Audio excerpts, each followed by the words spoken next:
जी, तो कैसे हैं आप सब? आई होप आप अच्छी होंगे। मैं भी एकदम बढ़िया हूँ। तो आज स्टार्ट करते हैं न्यू वीडियो। हम कल पढ़ रहे थे अलाउद्दीन खिलजी। अलाउद्दीन खिलजी अभी पूरा नहीं हुआ था। हमने कल अलाउद्दीन खिलजी में देखा था कि उस कैसे वो गद्दी में आया, क्या टाइम पीरियड था, उसने क्या क्या किया, किसने रिवॉल्ट किया, ये सब हम कल पढ़ चुके हैं। और उसने जितने भी रिवॉल्ट थे उनको रोकने के लिए क्या क्या किया वो हम सब कल पढ़ चुके हैं। आज हम पढ़ेंगे इसके 3 रिफॉर्म्स। फर्स्ट है army reform, second revenue reform and third market reform. तो हम स्टार्ट करेंगे इसके आर्मी रिफॉर्म से। इसने आर्मी रिफॉर्म क्यों किए थे? इसके 2 सपने थे।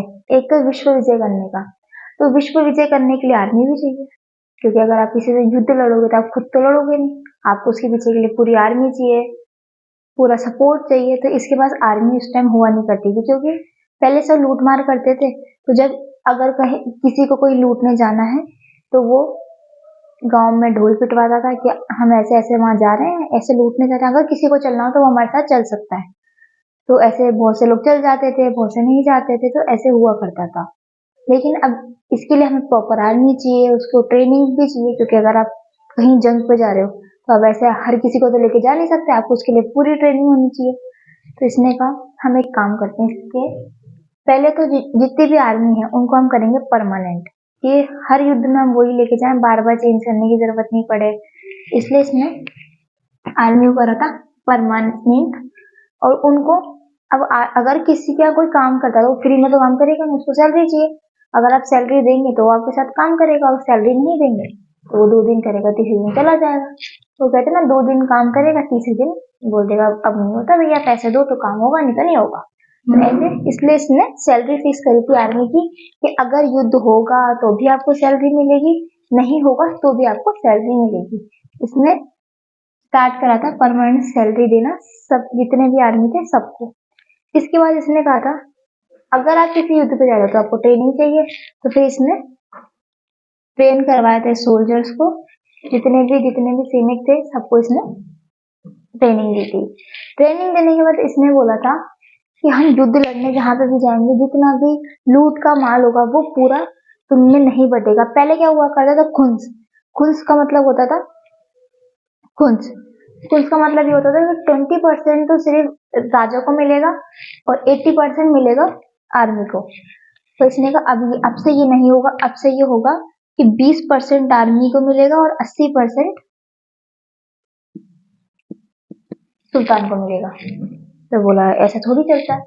पर इन्होंने कहा मैं आपको सैलरी भी दूंगा और ये भी मिलेगा आपको 20%। फिर जब इसने ये दोनों ऑफर दिए, फिर बाकी जितने भी आर्मी वाले थे सब मान गए कि ठीक है, इतना में इनफ है, क्योंकि जब आपको युद्ध होंगे तब भी मिलेगा, नहीं होगा तब भी मिलेगा, तो क्या बुरा। इसलिए सब मान गए थे। तो खुंस का मतलब क्या होता है कि 80% तो मिलता था आर्मी को पहले, 20% मिलता था सुल्तान को। इसने न्यू रिफॉर्म क्या किया था, 20% मिलेगा आर्मी को, 80% मिलेगा सुल्तान को। इससे सब मान गए थे। फिर इसने एक चीज और करी थी। पहले क्या हुआ करता था, कहीं भी युद्ध में जा रहे हैं तो जब आपका नामकरण होता था, मतलब जब आपका नाम लिखा जाता था कि ये बंदा है तो ये जाएगा युद्ध लड़ने, इसमें नाम तो कोई और लिखवाता था और ट्रेनिंग कोई और लेता था और जाता कोई और था। इसलिए जब ट्रेनिंग ले रहा था अच्छा खासा आदमी ले रहा है ट्रेनिंग, और जब जा रहा है तो कोई बुजुर्ग जा रहे हैं जिनको तलवार को एज अ लाठी के तौर पे यूज करना पड़ रहा है। तो इसने कहा था ये सब नहीं हो, इसलिए इसने दाग और चेहरा सिस्टम चालू कराया था। मतलब आपका चेहरा लिखा जाएगा कि आपका फेस कट कैसा है, उसमें कोई दाग वगैरह है, मतलब कोई निशानी है। जैसे यहाँ मेरे नाक के नीचे एक तिल है, तो ये मेरी निशानी होती है। मैं कोई भी एग्जाम देती हूँ तो मुझे ये इसमें फिल करना पड़ता है। सो ये स्टार्ट कराया था इसने। और मतलब इसको हम हिंदी में बोलेंगे हुलिया ऑन सोल्जर्स। इसके बाद इसने घोड़े पे भी दाग लगवाए थे। दाग इन द सेंस अपनी मोहर या कोई भी एक ऐसा चीज जिससे पता लगे कि ये जो घोड़ा है ये सुल्तान का है, मतलब सुल्तान के सल्तनत का घोड़ा है। पहले क्या हुआ करता था, जितने भी जो सेनापति थे, सैनिक थे, वो सब अपने अपने घोड़े लेते थे वहां से नए, और वहां जाके मार्केट में उनको बेच दिया करते थे।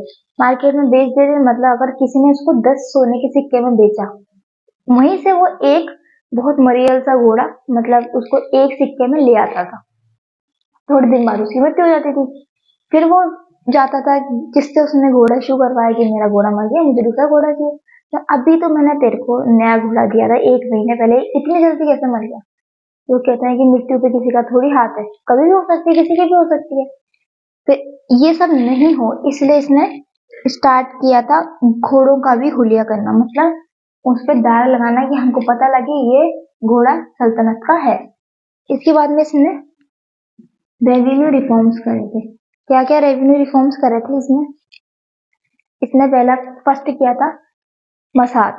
मसात का मतलब ये होता है, इसने जितनी भी लैंड थी सबको मेजर करवाया था। क्या होता था पहले, एक टैक्स था जो फिक्स था कि आपको इतना ही देना, अगर कोई ज्यादा है तो वो भी उतना ही दे रहा है, कम है तो वो भी उतना ही दे रहा है। इसलिए इसने कहा था मैं पूरी जमीन को मेजर करवाऊंगा, जितनी जमीन होगी उसको उतना टैक्स देना पड़ेगा। जिसके पास ज्यादा जमीन है वो ज्यादा टैक्स देगा, जिसके पास कम जमीन है वो कम टैक्स देगा। फिर इसने सेकंड कहा था अब पैसा तो और चाहिए, क्योंकि इनको इतनी सैलरी देनी पड़ रही है तो हमको पैसा तो चाहिए था, क्योंकि टैक्स से ही तो इनकम होती थी पहले। तो इसने कहा कि अब और टैक्स लगाते हैं। बोला अब सब पे तो टैक्स लग रहा है, किस पे लगाएं? तो इसका जो फ्रेंड था वो बोलते हैं सिर्फ 2 चीजें जिन पर अभी तक टैक्स नहीं लगे हैं। कि कौन कौन से बताओ? एक तो जानवर, पहले क्या होता था घी दूध जानवरों से ही होता था, अभी भी होता है, वो अच्छे दामों में बिकता था। अभी की तरह कोई डेयरी ऐसा कुछ तो हुआ नहीं करता था, पहले सब अपना जो घर में ही दूध दही मक्खन सब निकाला करते थे, उसको बेचा करते थे, तो वो अच्छे दामों में बिका करता था। तो वो बिकता था तो उनको उससे अच्छा रेवेन्यू होता था। अच्छा रेवेन्यू होता था तो फिर वो अपने मकान वगैरह बनवाते थे, घर वगैरह बनवाते थे रहने के लिए। तो इसने कहा ना तो जानवरों पे करें और ना ही जमीन पे करें, मतलब अपने घरों पे भी कोई करनी है। फिर इसने 2 टैक्स चालू करवाए थे। पहले कराया था चरी टैक्स, वो लगाया था इसने एनिमल पे, और घरी टैक्स मतलब जो पब्लिक का घर होता था वो उन पे लगाता था। नाम देख के समझ में आते हैं, चरी का मतलब जानवरों को चराया जाता है, उससे आए चरी, और घरी मतलब घर। तो इसने 2 टैक्स लगाए थे। फिर इसने लैंड रेवेन्यू बढ़ा दिया था। पहले था 1/3, अब इसने बिल्कुल हाफ ही कर दिया था। इसने कितना कर दिया था? इसने कर दिया था 1/2, मतलब हाफ आपको देना पड़ेगा। इसने ये बढ़ा दिया था। ये बढ़ाने के बाद इसने एक न्यू डिपार्टमेंट की स्थापना करी। न्यू डिपार्टमेंट इसने बसाया था दीवान मुस्तैन। इसका मतलब क्या होता था? ये डिपार्टमेंट क्या करता था? ये डिपार्टमेंट करता था कलेक्ट ड्यू रेवेन्यू टैक्स। जितने भी पुराने जिन्होंने पैसे नहीं दिए, किसी ने बहाने लगाते थे, कोई कोई नहीं देता था, कोई भाग गया, तो ये डिपार्टमेंट पैसा वसूली का काम करता था। जिसने पैसे नहीं दिए ये उनसे पैसा वसूलता था, इसलिए इसका नाम था दीवान मुस्तैन। समझ गए? अब इसने एक लास्ट काम किया था खालसा लैंड। खालसा लैंड क्या होता था? नॉर्मल लैंड को खालसा लैंड में कन्वर्ट कर दिया करते थे। कन्वर्ट करते कैसे? जो नॉर्मल लैंड है वो है तो सुल्तान की, लेकिन वो उसके बीच में कोई बिचौलिया बैठा है, वो फार्मर्स को देता था कि आप इस पे खेती करो, जिससे भी इससे जितना भी रेवेन्यू होता था अच्छा खासा मोटा पैसा वो खुद रखता था, और किसानों को 1% 2% दिया करता था। इससे सल्तनत को भी नुकसान हो रहा था और किसानों को भी नुकसान हो रहा था। इसलिए इसने खालसा लैंड बना दिया कि अभी लैंड सीधे सुल्तान के अंदर है, इसमें कोई बिचौलिया काम नहीं करेगा। इसको सीधा जो भी जितनी भी खेती बाड़ी के लिए दिया जाएगा वो सब सुल्तान देंगे, और जितना भी रेवेन्यू होगा वो उनको मिलेगा, उससे वो किसानों को भी देंगे, इसमें बीच में कोई बिचौलिया नहीं रहेगा। अब हम पढ़ेंगे मार्केट रिफॉर्म। मार्केट रिफॉर्म इसके कितने थे? पहले इसने एक डिपार्टमेंट बनाया था दीवान ए रियासत। दीवान ए रियासत क्या करती थी? दीवान ए रियासत ने एक डिपार्टमेंट बना, उसमें इन्होंने बोला हम एक काम करते हैं, जितना भी प्राइस है जितनी भी चीजें हैं हम उनको सबको फिक्स करेंगे। क्या फिक्स करेंगे? रेट्स, और हर चीज को अपने कंट्रोल में करेंगे। तो अब सब चीज कंट्रोल में करने के लिए आपको पहले तो ये करना पड़ेगा कि जितने भी मर्चेंट्स हैं जितने भी ट्रेडर्स हैं सबको एक जगह लाया जाए। एक जगह कहाँ पे लाया गया था? वो लाया गया था बदायूं में गेट पे। वहां पे इनको सबको बुलाया गया, सबको बताया गया कि जितने भी प्राइसेस है और रेट्स है वो सब फिक्स है, ना कोई बढ़ा सकता है ना कोई घटा सकता है। तो सब फिक्स कर दी थी, और ये सब जो पूरा कंट्रोल रहेगा वो रहेगा सुल्तान का इस पे। फिर इसने अपने मार्केट को 3 चीज में डिवाइड किया था, 3 जगह डिवाइड किया था। पहले इसने बनाया था सराय अदल। सराय अदल में क्या होता था? सराय अदल ओपन मार्केट था, कोई भी चीजें खरीद सकता था, कोई भी चीज बेच सकता था। इसमें स्लेव्स वर ब्रॉट, इसमें स्लेव्स को भी बेचा जाता था, इसमें कोई भी बेच सकता था, कोई मतलब नहीं था। फिर सेकंड बना था मंडी। मंडी में आप सबको नॉर्मल चीजें, दूध, दही, अनाज, राशन सब मिला करता था। ये नॉर्मल मंडी हुआ करती थी जिसमें सब्जियां वगैरह सब मिला करती थी। फिर इसने बनाया था एक खास मार्केट बनाया गया था, उसको बोलते हैं market of slaves and animals. मतलब उस टाइम क्या दशा हुआ करती थी स्लेव्स की कि उनको जानवरों के साथ बेचा जाता था। सबसे बुरी दशा अगर किसी की होती थी वो होती थी स्लेव्स की, उनको जानवरों के साथ बेचा जाता था। तो इन 3 मार्केट बनाए थे, सराय ए अदल, मंडी और market of slaves and animals. फिर इसने कुछ ऑफिसर्स को अपॉइंट किया था। पहला किया था शनाई ए मंडी। शनाई ए मंडी का मतलब ये होता है एज अ पुलिस ऑफिसर, वो सारा देख रहा है कि सब सही चल रहा है, कोई घूसखोरी नहीं कर रहा है, कोई लॉ एंड ऑर्डर नहीं बिगाड़ रहा, तो ये सब ध्यान रखा करता था। इसको बोलते हैं शनाई ए मंडी। फिर इसने एक बना बैरेट। बैरेट का मतलब क्या होता था? स्पाई, गुप्तचर। एक और था मुगिल, वो भी था स्पाई। इन दोनों का एक ही काम था, ये सब भेष बदल के पूरे मंडी में, पूरे मार्केट में घुमा करते थे, और अगर इनको कहीं भी डाउट हुआ करता था तो ये एक पर्ची में लिख के शनाई मंडी को चुपचाप से दे दिया करते थे। फिर आगे की कार्रवाई ये करता था, क्योंकि एज अ पुलिस ऑफिसर अपन इसको मान सकते हैं मंडी का। फिर इसने एक और बना था, क्या बना था? परवाना निवास नाविस। इसका मतलब क्या होता था? कोई भी बड़ी चीज के लिए, अगर आपको कोई बड़ी चीज लेनी, उसके लिए आपको लाइसेंस लेना पड़ेगा। तो लाइसेंस कौन देगा आपको? लाइसेंस देगा परवाना नेविस।